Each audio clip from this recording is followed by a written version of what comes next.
Bismillahirrahmanirrahim. Assalamualaikum warahmatullahi wabarakatuh. Alhamdulillahirrabbilalamin. Hamdan katsiran thayyiban barakan fi kama yuhibbu rabbuna wa yardah. Wa asyhadu an la ilaha illallah wahdahu la syarikalah wa asyhadu anna Muhammadan abduhu wa rasuluh. Allahumma salli ala nabiyyina Muhammad wa ala alihi wa man tabi'ahum bi ihsanin ila yaumiddin. Allahumma aslih lana dinana alladzi wa ismatu amrina wa aslih dunyaya allati fiha ma'ashuna wa aslih akhiratana allati fiha ma'aduna waj'alil hayata ziyadatan lana fi kulli khair waj'alil mauta rahatan lana min kulli syarr. Alhamdulillah, para jamaah sekalian yang mungkin senantiasa dirahmati oleh Allah Subhanahu wa taala. Kita bersyukur atas nikmat dan karunia yang telah Allah anugerahkan kepada kita sekalian, sehingga di kesempatan malam hari ini kita akan kembali melanjutkan dua pembahasan kitab. Yang pertama dari kitab Bulughul Maram karya Ibnu Hajar Al-Asqalani, yang kedua adalah kitab Riyadhus Shalihin karya Imam Nawawi rahimahullah. Kali ini kita masih membahas tentang hadis-hadis yang membicarakan tentang memerangi para penjahat dan hukuman mati bagi orang yang murtad. Tersisa dua hadis yang kita bahas. Hadis yang pertama terlebih dahulu tentang orang yang murtad yang diperintahkan untuk dibunuh kalau diterapkan hukum Islam. Kemudian yang kedua tentang orang yang mencela, mencaci maki Nabi Shallallahu Alaihi Wasallam yang juga diperintahkan dibunuh ketika itu. Taib, dibacakan hadis saking Ibnu Abbas. Pak Selamat. Artinya maaf,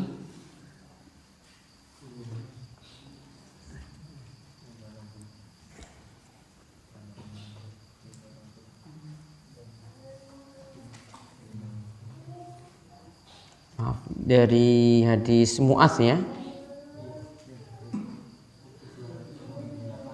1228 dari Mu'adz.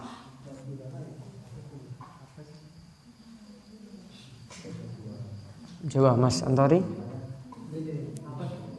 dari Mu'adz dulu. Mu'adz Dari Mu'adz bin Jabal radhiyallahu anhu tentang seseorang yang telah masuk Islam kemudian memeluk agama Yahudi. Jadi ada orang yang masuk Islam lalu pindah lagi ke agama Yahudi. Terus aku tidak akan duduk sehingga orang tersebut dibunuh. Utusan Allah dan Rasulnya lalu diperintahkan untuk membunuhnya dan ia pun dibunuh. Tafaqun alaihi. Terus wa fi riwayatin, menurut riwayat Abu Daud ia disuruh bertaubat sebelum itu. Menurut riwayat Abu Daud dia disuruh bertobat sebelum dibunuh. Kita lihat hadis satu lagi, hadis dari Ibnu Abbas selanjutnya di bawahnya. Dari Ibnu Abbas radhiyallahu anhuma, dia berkata, Rasulullah sallallahu alaihi wasallam bersabda, barang siapa berganti agama, bunuhlah dia. Riwayat Bukhari. Baik. Dari Mu'adz bin Jabal radhiyallahu anhu, ada seseorang yang dulunya sudah masuk Islam, lantas berpindah ke agama Yahudi. Jadi pindah agama. Kemudian Mu'adz ketika itu mengatakan, la ajlisu hatta yuqtal. Aku tidak mau duduk di sini sampai orang tersebut dieksekusi mati. Sampai orang tersebut dieksekusi mati. Nah, ketika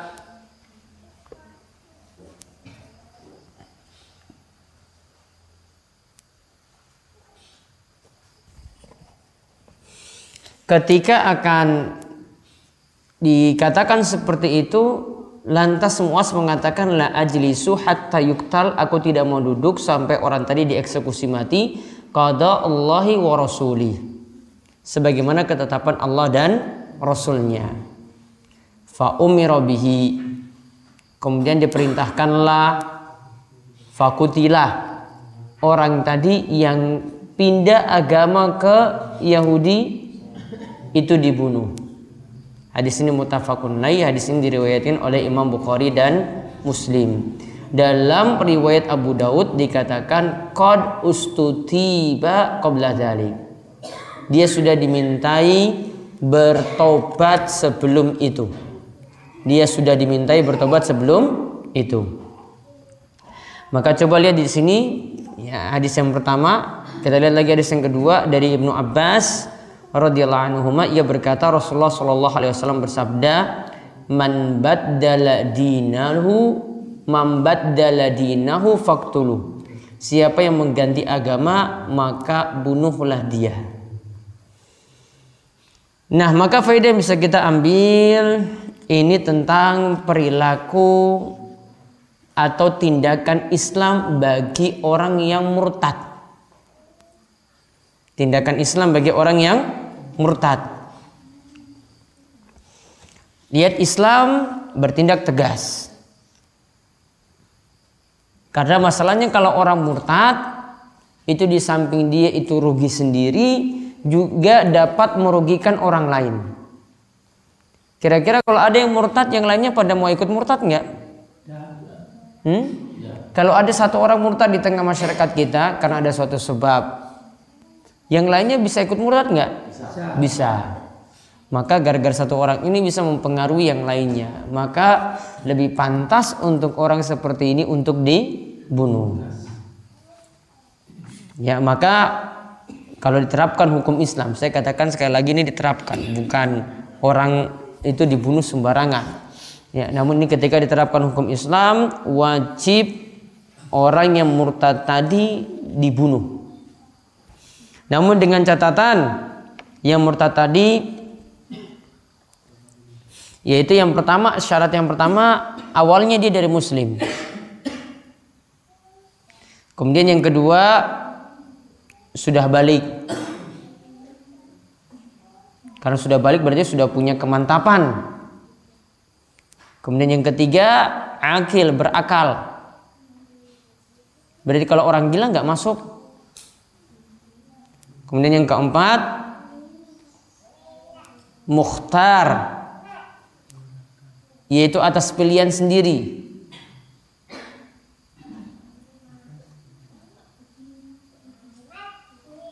Mukhtar yaitu atas pilihan sendiri.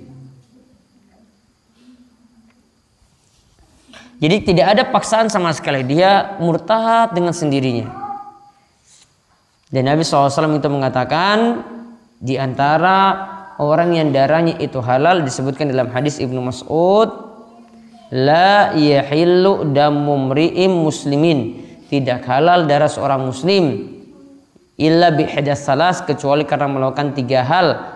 Ya, di antaranya disebut at-tariku lidinihi al-mufariqu lil jamaah, yaitu orang yang meninggalkan agama dan berpisah dari al-jamaah. Al-jamaah sini punya dua pengertian, yaitu al-jamaah itu yaitu keluar dari Islam. Makna yang kedua, al-jamaah itu artinya keluar dari pemerintahan yang sah, alias memberontak. Nah, dua hadis tadi, hadis Mu'adz dan hadis Ibnu Abbas juga menunjukkan hukum eksekusi mati ini berlaku bagi laki-laki yang murtad dan perempuan yang murtad. Dua-duanya sama. Berlaku bagi laki-laki yang murtad dan perempuan yang murtad. Dua-duanya sama.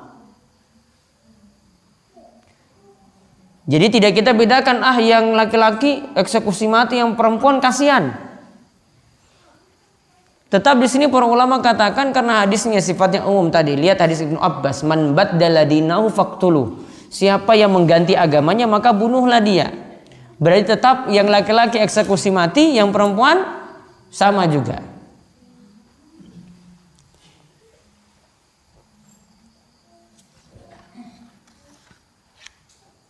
Kemudian faedah yang berikutnya lagi, sekarang permasalahannya apakah sebelum eksekusi mati tadi dimintai tobat ataukah tidak.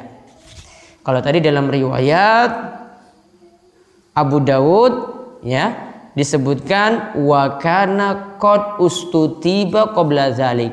Sebelum dieksekusi mati orang tersebut sudah dimintai tobat terlebih dahulu. Kamu mau bertobat enggak? Kamu sekarang sudah keluar, mau kembali enggak? Namun ada ulama yang mengatakan berbeda. Ada ulama yang katakan tidak pakai minta-minta dia itu bertobat. Pokoknya kalau sudah tahu dia itu murtad langsung dieksekusi mati. Namun di sini yang paling bagus kita kembali kepada keputusan dari penguasa atau dari pemerintah. Kalau pemerintah itu memandang orang seperti ini, ya sudahlah, dimintai tobatnya, siapa tahu masalahnya besar. Dia benar-benar nanti mau bertobat. Ya sudah, ketika itu dimintai tobatnya terlebih dahulu. Kamu mau tobat atau tidak? Namun kalau penguasa itu timbang-timbang, sudahlah dia buat masalah besar, dia dieksekusi mati saja. Maka ketika itu dieksekusi mati tanpa memandang dia itu bertobat ataukah tidak. Jadi semua kembali kepada keputusan penguasa. Nah, juga kita bisa ambil pelajaran dari hadis ini. Hadis ini menunjukkan bahwasanya lihat tadi keadaan Mu'az. Mu'az itu lihat ada yang dulunya Islam, sudah masuk Islam, lantas pindah agama jadi Yahudi. Ketika itu Mu'az punya ghirah yang besar, semangat yang besar. Pokoknya saya tidak mau duduk dengan dia sampai dia itu dibunuh. Berarti sangat cemburu sekali kalau agamanya itu ya malah orang itu permainkan. Sangat cemburu sekali karena ini sama saja yang permainkan. Sudah masuk Islam kemudian murtad. Mu'az di sini punya sifat cemburu. Maka yang bisa kita tiru dari Mu'az, hendaklah seorang muslim itu punya rasa cemburu yang besar terhadap Islam. Artinya jangan sampai Islamnya itu dipermainkan. Namun tetap ada koridor-koridor atau ada aturan yang mesti kita lihat.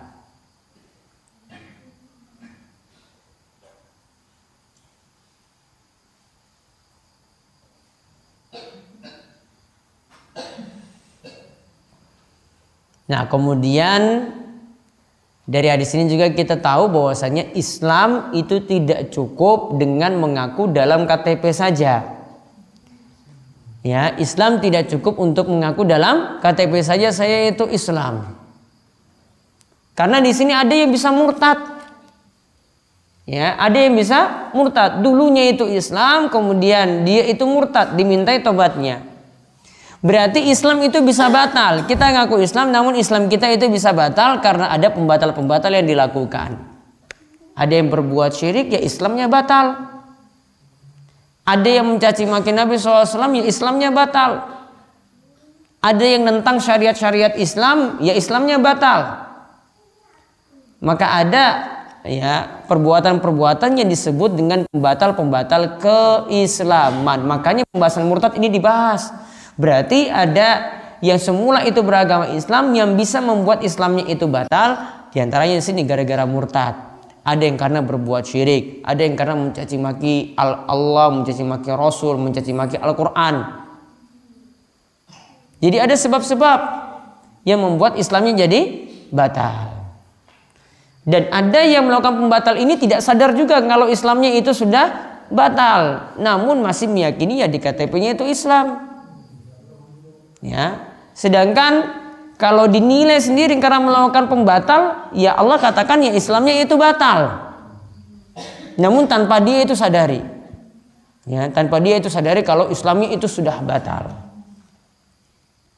Nah, kemudian hadis yang terakhir yang membahas tentang masalah hukum bagi hukum memerangi orang-orang yang jahat dan membunuh orang yang murtad.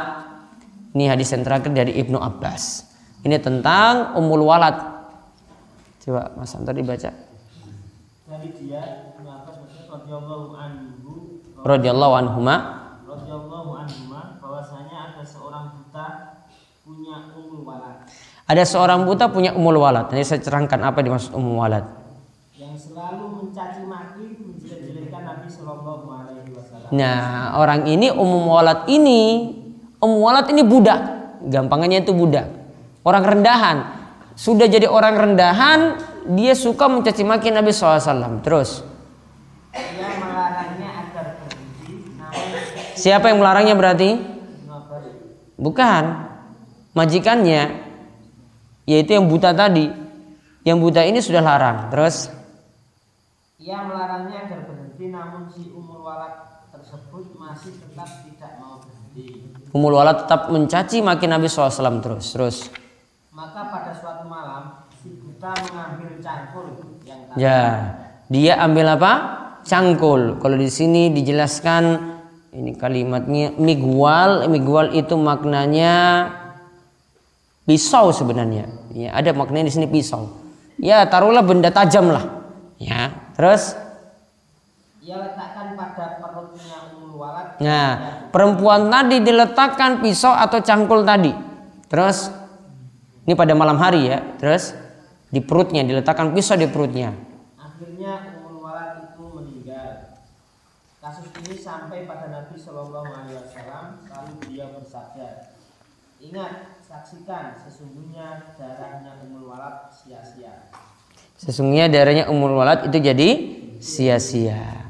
Nah, tadi ditaruh cangkul di perutnya, kemudian ditindih.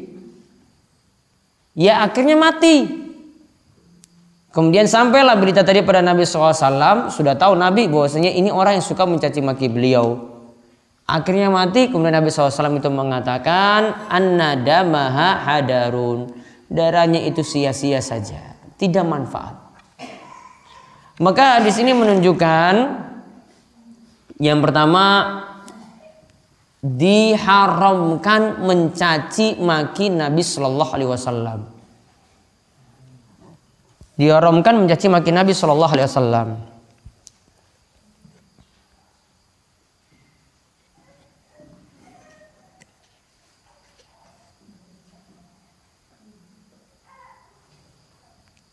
Kemudian faedah yang kedua, kalau yang mencaci maki itu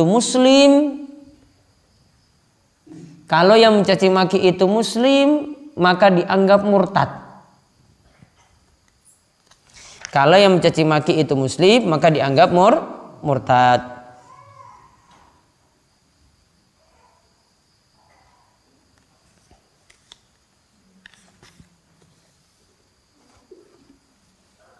Jadi kalau muslim dianggap murtad. Kalau kafir pun tetap ada hukuman juga. Kemudian faedah yang ketiga, orang yang mencaci maki Nabi, sepakat para ulama untuk dieksekusi mati.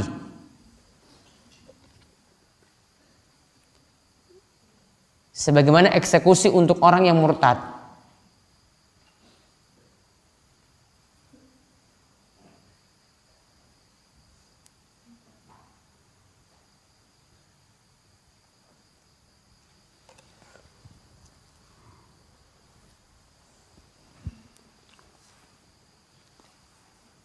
Bahkan ada kata sepakat dari para ulama, orang yang mencaci maki Nabi SAW itu wajib untuk dieksekusi mati.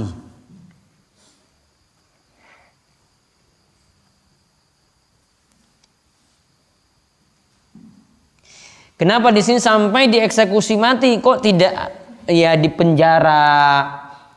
Ini kata para ulama karena cacian tadi tidaklah hilang. Omongan jelek tadi itu tidaklah hilang sampai orang tersebut dibunuh. Karena nanti kumat lagi kalau dia keluar misalnya, cuma di penjara kumat lagi. Besok ya ada masalah lagi, timbul lagi, wah dia caci lagi Nabi Shallallahu Alaihi Wasallam. Maka paling gampangnya itu paling mudahnya ya eksekusi mati, selesai.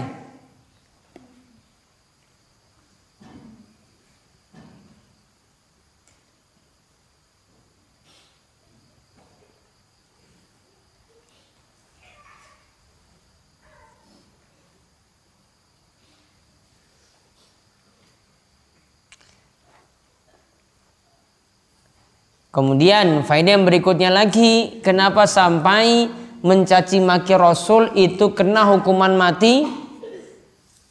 Ini karena berkaitan dengan beberapa hak. Ini karena berkaitan dengan beberapa kemuliaan Rasul.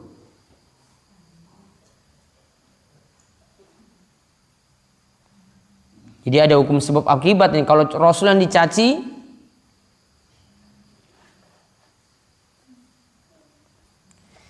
berarti kalau Rasul yang dicaci itu sama saja. Yang pertama sama saja mencaci yang mengutus. Siapa yang mengutus Rasul Muhammad? Allah. Berarti sama saja mencaci maki Allah. Jadi hukum sebabnya ini ada ini.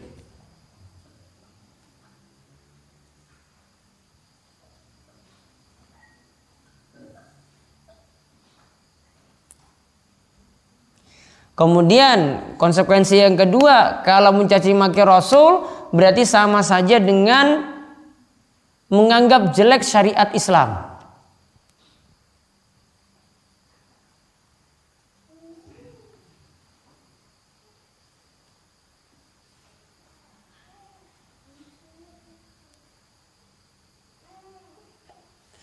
Kemudian yang ketiga, tadi sama saja mencaci Allah, sama saja mencaci syariat Islam. Kemudian yang ketiga, sama saja mencaci kedudukan Rasul yang mulia. Sama saja mencaci kedudukan Rasul yang mulia.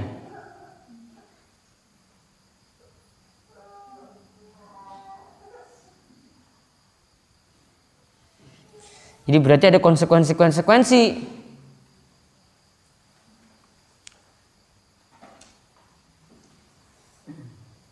Ya. Ini pelajaran konsekuensi ini ya sama seperti kasus dibohongi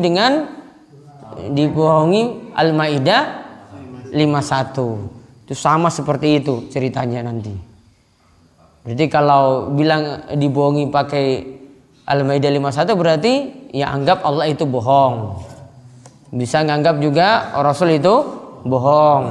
Bisa nganggap juga ulama yang jelaskan juga bohong. Bisa juga umat Islam juga bohong. Banyak sekali konsekuensinya. Iya. Bukan dieksekusi wae. Konsekuensinya banyak sekali. Ini saja sudah 3, coba lihat. Ya, siapa yang ngutus Rasul? Berarti Allah ngutus sia-sia kalau Rasul dicaci maki. Terus syariat yang dibawa berarti jelek juga. Wong Rasulnya sudah jelek. Sampai gitu ya diri Rasul sendiri yang mulia itu malah dijelek-jelekan.